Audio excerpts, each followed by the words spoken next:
biyyi keenya Itoophiyaan biyya goototaati. Abbootiin keenya wareegama qaalii kafalanii biyya keenya bilisummaadhaan eeganii nu dabarsanii jiru. Haa ta'u malee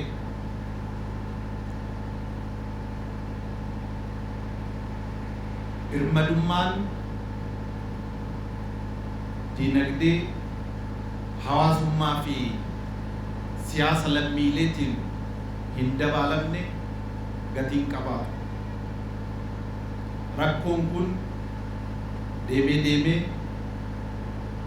biyyi akka jiru taasisa waan ta'eef Bitootessi 24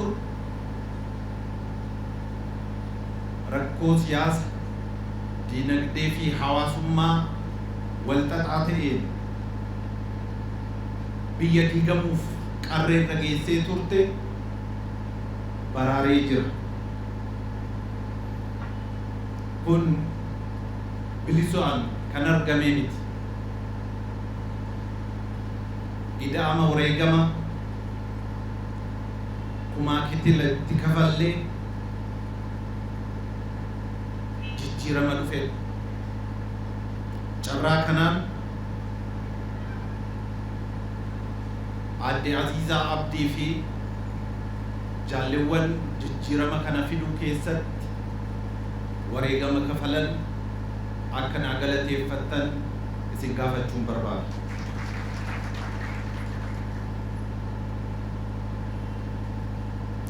Wareegama kanaan Itoophiyaa daandii dhidhimaatirraa deebisuun gara imala badhaadhinaatti ceesisuun danda'amee jira. Adeemsi kun salphaan turre. Qormaatilee walxaxaa guyyaa guyyaadhaan nu qophaa'anii nu qoraa turan fuuldura dhaabbannee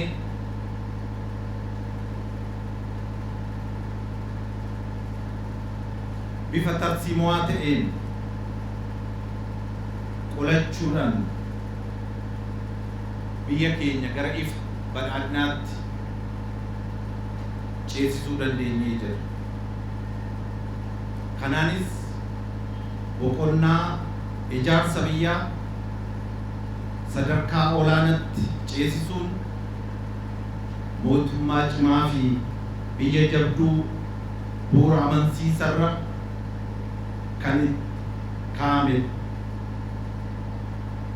Humni abjuu paartii keenyan eegale ejjennoo amansiisaa ta'ee gaafa Afrikaa keessatti olaantummaa yaada gonfachaa jira. Paartiin keenya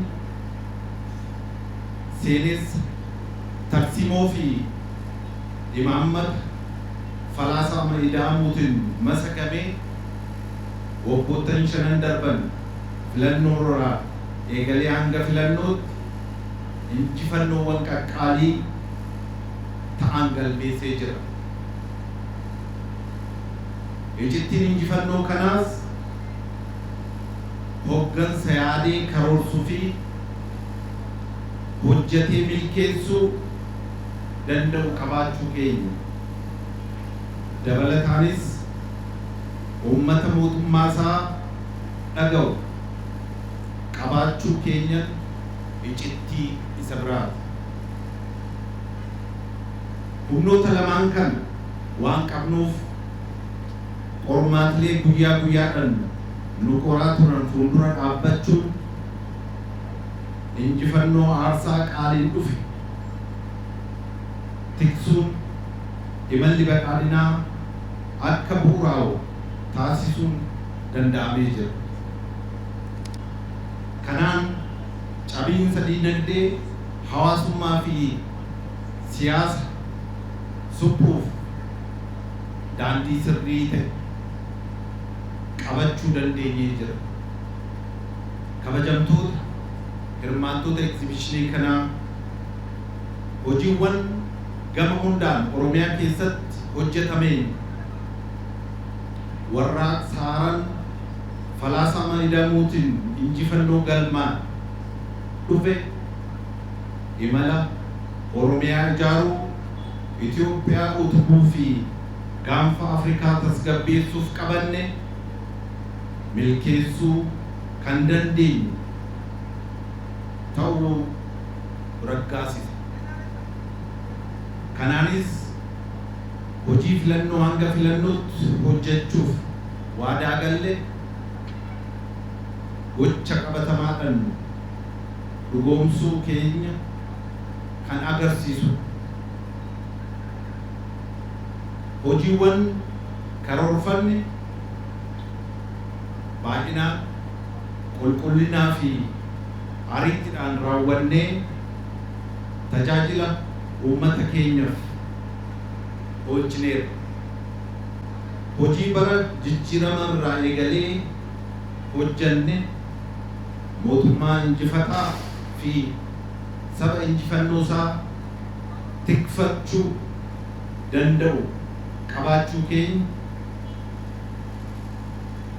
firaafis diinaafis mirkaneessaa jira.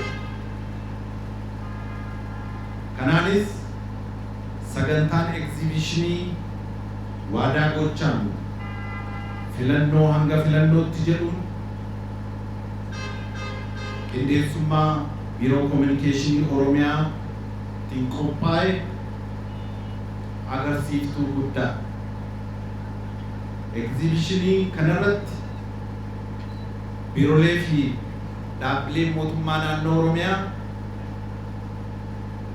akka nama galaana fal'aanaan waraabutti hojiiwwan manneen hojii isaanii keessatti hojjetaman muraasa agarsiisuuf kan itti dhiyaatedha. Mootummaan keenya injifannoowwan jalqabaman kana damee hundaan cimee akka itti fufu kutannoon kan hojjetu ta'uu ni mirkaneessaa.